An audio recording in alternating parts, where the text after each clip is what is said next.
Hey everyone, and welcome back. Want to connect Baserow with tools that don't have a direct integration? In this video, I'll show you how to use Baserow's API as your universal connector. First, you'll need your API key. Log into Baserow, click your profile in the top right and go to Settings. Under API, click Create New Token and copy it. Now, you'll need to find your table ID. Open your Baserow. It's a database in your browser and check the URL. You'll see a number after.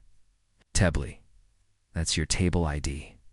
Most no-code tools like Make.com or Zapier have an HTTP or webhooks module.